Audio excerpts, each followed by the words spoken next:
Welcome to the No Plan B podcast. My name is René Weimann, and with me, as always, Jumpin' Joe Asbury. Please introduce our guest of this week's episode.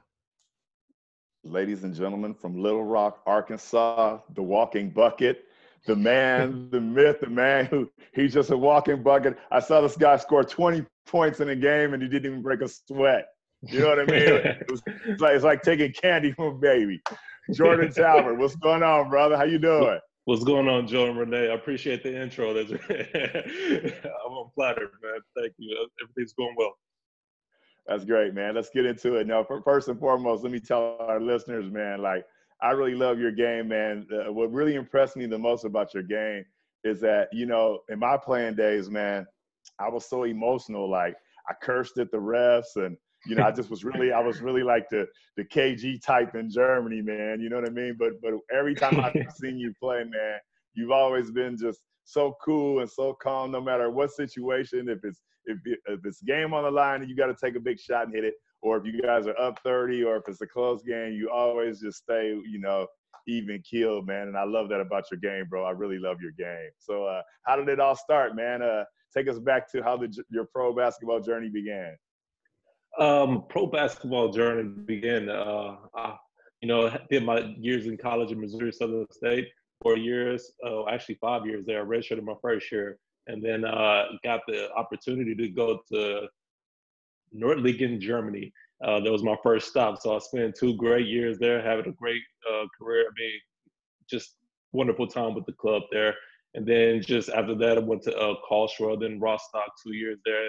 And now I'm in the position I am in now. But, it really just started off with the opportunity to go play in Nordlingen and for little to no money. And I just took it and ran with it. Yeah, that's beautiful, man. But, hey, at the end of the day, you're getting paid to do what you love to do. So, how was the, let's say, who introduced you to basketball? Who was that person who just said, hey, I'm going to help you fall in love with this ball because I love it? Oh, it was my dad. My dad, no doubt. My dad was a good ball player in Little Rock, a little local legend, so I just wanted to be like my dad. He would take me to his games and watch him, shoot the ball the way he did, play the way he did, just even talk about basketball. And my mom was so supportive too. She put a ball in my hand at an early age. I started, I can have a ball since I can remember. So that's my parents. So I'm thankful for my parents for that. Very nice, man. Shout out to Mom. Shout out to Pops. I know if you and Pops play 2-on-2 right now, y'all going to be giving fools buckets. Easy buckets. Yeah, no doubt. He would like that. Yeah, that's nice, bro. Oh, that's nice. So, I mean, how did high school go? Was that a pretty cool experience for you, or did you do AAU, or how was that? Yeah, I did AAU. I did AAU late. I think I started maybe in high school. I did a little bit in middle school, but really didn't get serious until high school. And then I went to a big high school, Little Rock Central High, very famous high school, just for historic purposes, as far as being one of the first high schools in the South to integrate Black students into, a white school. So it was a lot of historic reference in that. But the basketball, once I got there, I mean, I went to school just to go to school. Basketball was something I did on the side. I considered myself to be an academic first. And then when I chose the school, I was just wanted to be an academic. And then I got on the basketball team, had success early to where my coach wanted me to play varsity 9th grade, which I wasn't happy about because it took me away from all my friends. All my friends were playing junior varsity 9th grade team, and they moved me away from them. And I'm playing, with 18-year-old kids, and I'm only, 13 at the time or whatever. There's a huge age difference at the time. So, but I, went through that. We had some successful years. Never won the state championship, which I kind of regretted because we had some good teams. But overall, it was a great experience. Yeah, that's nice, man. That's really nice. And that just goes to show you, man, that when coaches believe in you, man, when you're young like that and they put you in the fire with those older players, man, it just makes you better and better. And we can see it in your game now it's just like, it's just too easy, man, for you to fill up a stat sheet. And I really love that about your game, bro, real talk. But, I mean, unfortunately, we have this thing that hung over our head and actually ended your season a little bit early. And yeah, so we basically use this podcast, man. That's why I'm so thankful that my partner Renee helped me get into the podcast game.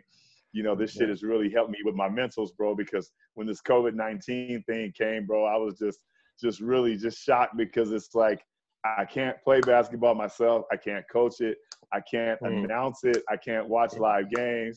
Yeah, man, it ripped my head off, man. So I'm gonna let my partner Renee take over and let him get a few questions in. Okay. Yeah, I must say we started this whole thing right before, or we recorded the first 3 episodes in February, March, and then I was on the Philippines to record a training program, to make some videos for a training program. I work as a personal trainer, and like right there we recorded an episode. And I think it was the day the NBA shut down on the 12th or 13th of March. March, yeah. It was Friday 13th, and it was our first episode. Basically, Joe and I, we just spoke a little bit about what is this podcast about, who do we want to address, who will be the guests that we want to cover basketball abroad, like a little bit probably further away from this whole NBA millionaire thing that guys are coming to Europe. They have to deal with so many things when they are off court. It's culturally difficult. You don't get you're not a millionaire. You don't get crazy amounts of money. It's hard work. It's a day job. It's a normal job, and you deal with a lot of struggles. And it's very interesting to see that from the player's perspective, from all of these people.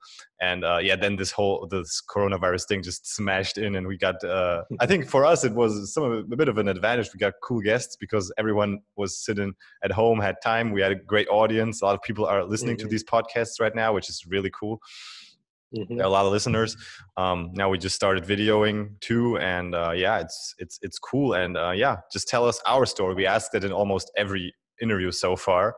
I don't know how long we will continue with that, but how was it for you? In March, probably in the beginning of March, you still played in the regional league, then at some point, at some practice, something came. And how was it for you? Tell us your story. I mean, during the entire time, right? I think Corona became a thing, a wave that we saw it coming early around that time, but we didn't expect it to get so serious. I think maybe February, January, we saw it coming, but we didn't know what it was at this point. So I think my birthday was March 11th, and I think that might have been a Wednesday. And I think around that time, we was like, yo, we might not play this Saturday. And we're just thinking, okay, well, we got however many games left. I think it's 5 at this point. So is it just one game we're going to miss, or is it entire? We just didn't know. Then it came down very quickly once we saw the NBA, make the first move as far as canceling games. Everything else, one after another, shutting down. So it really just came all of a sudden. And then, we were just, left holding our hands, just. Like, what the hell? Like, what? So it's funny because no one knows what to do in this situation. Like, this is unprecedented, and no one has had this happen before. No experience. We don't know how to handle this. No experience. You don't know who to look for advice. You don't know how to move next. For the next couple of weeks, you have no planning. So you're just really taking it day by day at that point. So there was a game scheduled for that Saturday, March 14th, and of course that was already canceled.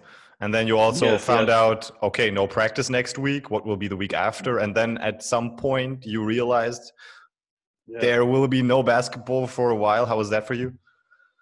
It was frustrating, but really at that point you're so nervous and scared. At that point, you're not thinking about basketball, right? You're thinking about your family. You're thinking about the Corona in itself. It's like, am I in danger? What is this going to become? How can I help people? What can I do to combat this?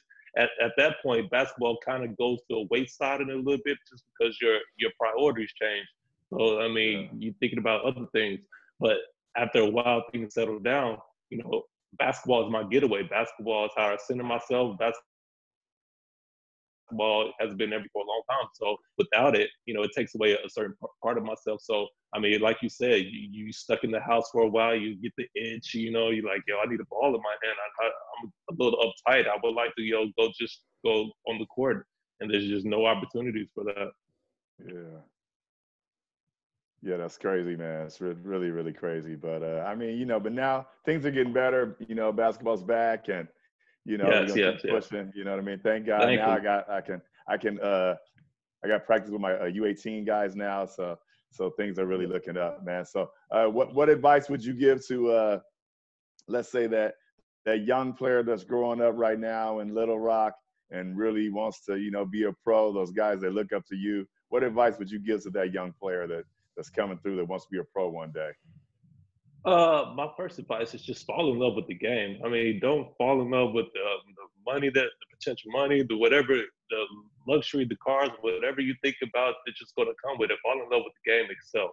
And once you have that, I think you can take that anywhere. You develop the work ethic, you develop, the relationships and all that type of stuff that comes with it. Just fall in love with the game in itself, and everything else comes with it. I think that's the first priority, and I think a lot of people skip that step. They think about other things before that comes, and I think that's where they get caught up.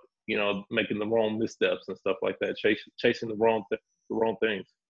Yeah, for sure. And let me ask you this question: like when you played in Rostock, that was a really cool environment. Like there was a really big, really nice crowds. What do you think about now? Like I guess the BBL, they had their tournament, and there's no fans, and we don't know when basketball is going to start again. But when your season starts up again, I mean, how do you feel about that? Like, won't that be crazy if you got to go out there with your teammates and playing a big game and there's no fans? I mean, that's weird, right? Like, I can't even fathom. That's just weird.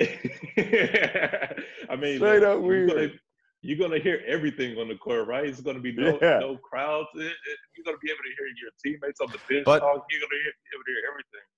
But it's back to the basics. Everyone started at some point throwing a basketball on your own on some, like, no one became a pro without doing the work, without being alone, without shooting buckets, probably in the rain outside, whatever. Like every pro went through that. No one just came straight to the NBA or the BBL or whatever pro league with fans cheering around. It's basic stuff, and it shows you probably what you just said. If you love the game, you can play it on your own, without fans, without anyone. Yeah, I mean, but I'm just saying, like, a lot of other sports you can't do that with, like football. Excuse me, I'm sorry. No, go ahead.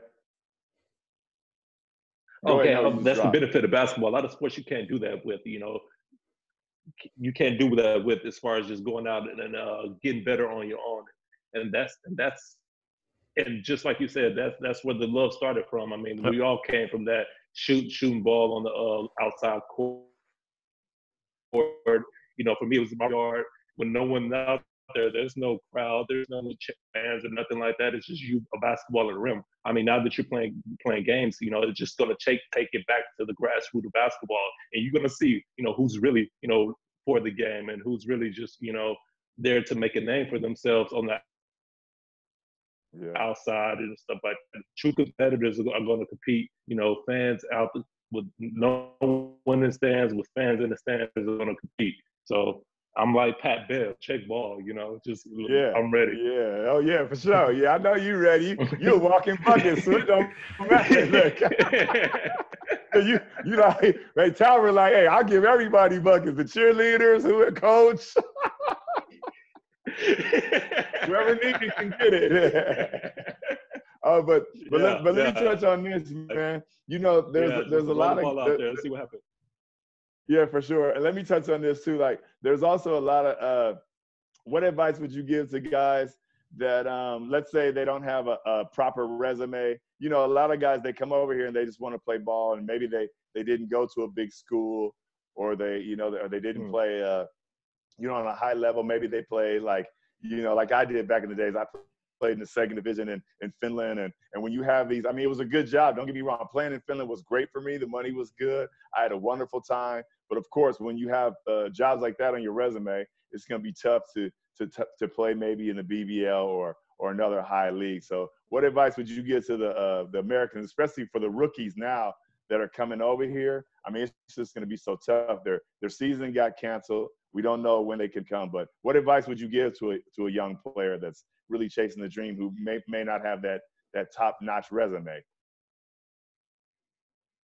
It's tough. I mean, speaking from experience, but my advice would be to just win. I mean, win them at all costs. I think that has to be your first priority, is to win games. I know people want to go out there and chase stats, you know, put up 30, but if you offer, nobody cares. It's wins and, you know, bring value to a team. That if a BBL team wants to win and they see that, hey, this guy's winning games, he's no matter what level, you know, if you continue to win, you'll get a bigger level to prove yourself. So eventually that opportunity will present itself, but you have to win first. I think that has to be the main priority, is to win.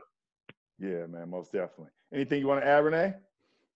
Yeah, it's great. What I would love to know is, we have a guest here right now who is in Germany for quite a while now. We had a few people who played in Germany, but you are here for, is it correct me if I'm wrong, is it 6 years now? Since 2014. So yeah. Mm-hmm. Yeah, so it's 6 years now already, and yeah, what would you say about Germany on its own? I mean, every country has its advantages and disadvantages, and if someone wants to come to Germany from the USA, they have to be prepared on something. Some things may be a lot different than in the USA, culturally or on court, off court, whatever you know, and some things you might also feel like it's quite good to be here. So how would you explain that? I would characterize it. It's definitely a culture shock, right? I mean, you get to Germany, and it's definitely not nothing like the United States in some ways, but I think a lot of things are similar. I think, you know, overall, people are people. You know, even though they speak a different language than you.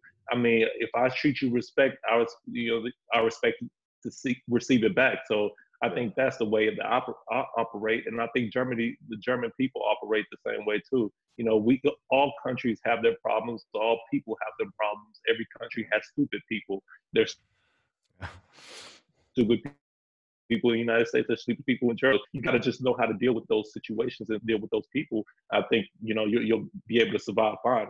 I think, you know, there's a couple things that I like, you know, as far as like, you know, the way Germans, we separate trash. I mean, this is a little example, but, you know, I think that's important to the environment, you know, recycling. I think the importance of it, and, you know, just the respect of things like that. I think that makes a huge difference. Hey, man, that's beautiful that you brought that up, because that was one of the first things. Like, when I first came to Germany, man, you know how it is. If you're taking your trash out, I'm not thinking, okay, wait, I got to put my bottles over here, and I got to put the plastic over here and the paper here. I'm putting everything in one bag and just throwing it away. And one of my neighbors was like, hey, man, come on, bro. You're not in the hood anymore, man. Slow down, you know? And they will let you know. They will let you know. And it's hold you accountable. Yeah, and it's cool. It's cool for me to hear that from you, because for me it's just normal. I grew up like that, and for me it's absolutely 100% normal to do that. We were raised like that. Yeah, it's so cool. And yeah, so I mean, you wouldn't stay here for such a long time if you would not also enjoy a few things, and yeah, it's good for those insights. Thank you. Yeah, man. I mean, you know, it's crazy, because another thing a lot of Americans do, they come to Europe and they actually think that they're at home. You know, I've met so many Americans that play ball here, and they come here and they're like, hey, man, how come this is not like this and this is not like that? And I'm like, hey, bro, did you forget that you've been on an airplane for me, it's a 13-hour flight. So, you know, so I definitely knew, hey, I'm a long way from home. But I guess if you're flying from New York, if it's only like a 6-7 hour flight, you may not feel it as much. But yeah, man, you're a long way from home. So, you know, my advice is always to young guys that come here to play pro ball and chase their dreams. Hey, man, you know, adapt to the culture, be coachable, you know, do your thing, man. You know what I mean? Be open. Be open to everything and accept it, and travel and and enjoy the experience. I'm sure that you enjoy every moment of it, bro. I mean, you think about it. You're getting paid to do what you love to do for the last 6 years. It's been like a paid vacation. It's awesome. For sure. For sure. I mean, and that's a huge advantage. I mean, a huge reason of me staying here is because of the culture, right? I come here to experience something different than what I've grown up to experience. You know, Yeah. I didn't come here to eat McDonald's and KFC. I got that back at home. You know, why Right. am I going to come to Exactly. Europe to eat McDonald's and KFC? But I just came from that. No, I'm gonna eat what Right. you have. I'm gonna enjoy your culture. I'm gonna step into your world and I'm gonna learn, because ultimately Yeah. I think that's gonna make me a better person, a more well-rounded person. So if you want to come to Arkansas, I could bring you to Arkansas. I could show you how I live, but I'm a guest in your house. I'm a guest in your country. I'm gonna be, respectful, and I'm gonna act as a guest. Should I? Hey, man, that is so beautiful, bro. It really, man, it's great to hear you say that, bro, because dudes like you, man, really make this business really crack and look good. And I always was like that too, man. I always figured, like, you know what, at the end of the day, people know in my playing days I was crazy and I have a history and this and that. But one thing I can always say, I always viewed myself as an ambassador of basketball. You know what I mean? Yes. So when you got the little German kid who's over there who watch you flying around dunking or shooting threes or whatever it is, after that game, when you go up and give that kid a high five, or in your case, I've seen you do it, sign a million autographs. That also really impressed me about you, that after the game was over, I mean, you're surrounded by little kiddies and you just sign autograph after autograph. And you know what I mean? Like, you're not saying no. I watched the NBA guys like walk away like, oh, like they don't have time for fans. And without fans, I mean, who are we? You know what I mean? Right. Who are we without fans? So, yeah, man. Right. Beautiful.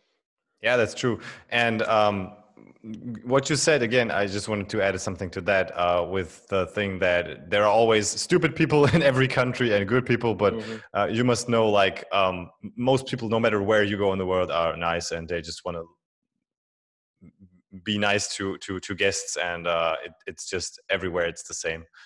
And you just have to be open, as we said, and this McDonald's KFC thing, I believe that also kills a few careers, because probably some guys come from the US and they are not used to the food here, and they just go to what they're used to and they know, and then they end up eating fast food all day, and probably they after a couple of years here, their fitness levels, they decline, and then no, I'll turn 30 next year. I can't eat fat McDonald's and KFC.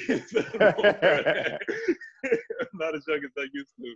So so no, it's a career killer. It is a career killer. It can be, of course.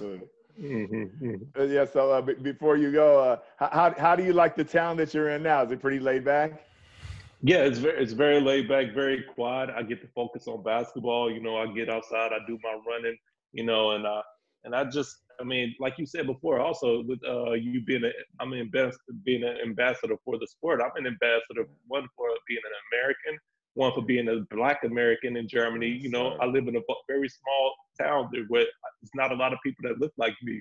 So I want to make sure when you do meet someone that looks like me, you're going to be like, oh, okay, he was very respectful. You know, he did everything the right way. So I'm not just an ambassador for basketball players. I'm an ambassador for a lot of people, because I know that, you know, I'm a rare type over here. So I have to, you know, present myself the right way, so the next person behind me, you know, has a clear path laid out to where I'm not following this. He's not following the steps of someone that came over here and did everything the wrong way, that was out all night, that, you know, made loud noises, was a bad neighbor, or, you know, just did all the wrong things. So I'm gonna make sure I do it right for the next person behind me. Yeah, that's beautiful, bro. That's real talk right there. That's nice. Yeah, but so. Oh, I'm sorry. I didn't even ask you a question about the town. Yeah, it's just a very, very small town. Bormerstedt is the name, and I enjoyed. You know, the people are so nice here. You know, and my girlfriend is here. We have everything available to us, so no problems. And a huge reason why I wanted to stay. Yeah, that's cool. So you guys you can get shots up now, right? Everything's opened up again? Oh, perfect. Yeah, so, so that was about 3 weeks now, so we can get in the gym and, you know, just been doing work. You know, I have nothing else to do but get on the court. So, nice. You know, with quarantine and the Michael Jordan documentary come out, I couldn't wait to get back out there. Oh my God, yeah, man, for real. Hey, I was crying and whining to Renee so much, bro. I was like, bro, because my thing is I don't like to run outside in the woods, you know. So the only way I get my cardio is by playing basketball. You know what I'm saying? Right, oh my God, bro. I got back on that track shit. OG was about to die on that track, bro. Oh my God, it was crazy, man. So now, actually, I'll send you a picture later. We have a new place here where my young guys, we opened up a new court for them, and it's like really nice. They got really nice rims, and it's just awesome. So we've been out there every day, man, getting shots up, and man, ball is back. Hallelujah, bro. Yes, just so happy right now. I'm happy too, and it's weird though too, because no matter how much running you do in the woods or whatever, nothing gets you in basketball shape like playing basketball. There's nothing that prepares you for sliding, running, and jumping. I don't care how many miles you run or how many kilometers you run or whatever you're doing. You're not going to be ready to play basketball unless you're playing basketball. So I think I'm so glad to be back. True story. Yeah, it's awesome, bro. All right, Jordan, thanks so much for having the time to talk to us. You play the next season, Wolmirstedt. It's Correct. The plan. Yeah, good. So all the best for the upcoming season. All the best for everyone who is waiting for the upcoming season. We still don't know how it's going to be, but it looks like it looks better than a month ago. So we are all optimistic to have a season, a normal season as much as possible. And yeah, thanks for being here. All the best. No problem. Thank you guys for having me. I appreciate it. No problem, man. Appreciate you, bro. Salute. And you know I'm going to come see you play again. I'm going to come see you do what you do. You're going to be giving fools buckets. Ain't nothing going to change. Yeah, nothing going to change. Shout out to your former teammate, too, Chris Frazier, man. Shout out to him. That's my guy. That's a shooter right there. Yes, sir. Yeah, man. He loves playing with you, bro. For real, man. Right. Thanks. Teammate. All right now. All right. Appreciate you, bro.